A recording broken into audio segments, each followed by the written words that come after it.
Hello বন্ধুরা, তো অনেক দিন পর একটা নতুন ব্লগ ভিডিও নিয়ে এসেছি। তো আমি একদিন এসেছি মহারানী, যে মহারানীর থেকে অমরপুর যাওয়ার মাঝখানে যে মহাদেব মন্দির আছে, আশা করি অনেকে জানো অনেকে জানো না।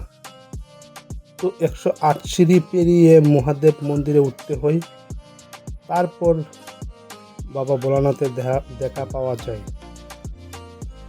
তো দেরি না করে আমরা আস্তে আস্তে বাবা মহাদেব মন্দিরে 108 সিঁড়ি পেরিয়ে উঠছি।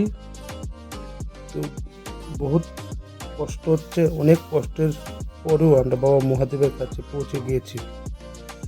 তো তোমরা দেখো আস্তে আস্তে বাবা মহাদেবের মন্দিরে উঠতে কত কষ্ট হয়।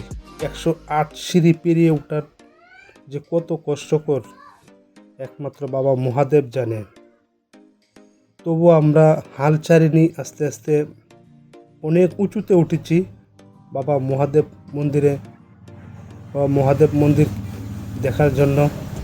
তো আমিও আগে জানতাম না যে এখানে একটা এত সুন্দর একটা মন্দির আছে। অনেক উঁচুতে আমরা আছি, যা কল্পনা করা যায় না। তবুও আমরা উঠেছি, উঠে বাবা মহাদেবের দর্শন করেছি। তো তোমরা দেখো আস্তে আস্তে পুরো ভিডিওটা।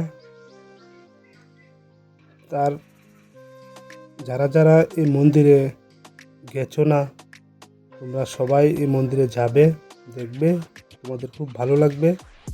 পাহাড়ের অনেক উঁচুতে এই মন্দিরটা।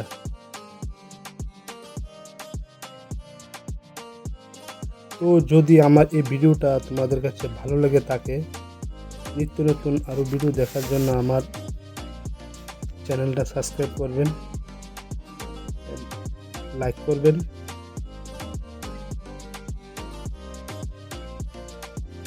তো দেখছো এসে বাবা মহাদেব,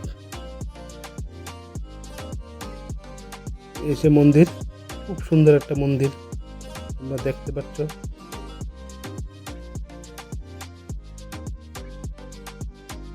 আমিও আগে জানতাম না এখানে একটা বাবা মহাদেবের মন্দির আছে এত উঁচুতে।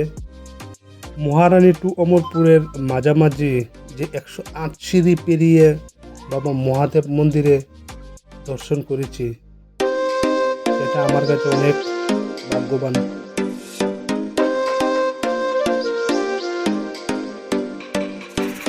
তোমরা ভিডিওটা পুরোটাই দেখবে, আশা করি তোমাদের কাছে ভালো লাগবে।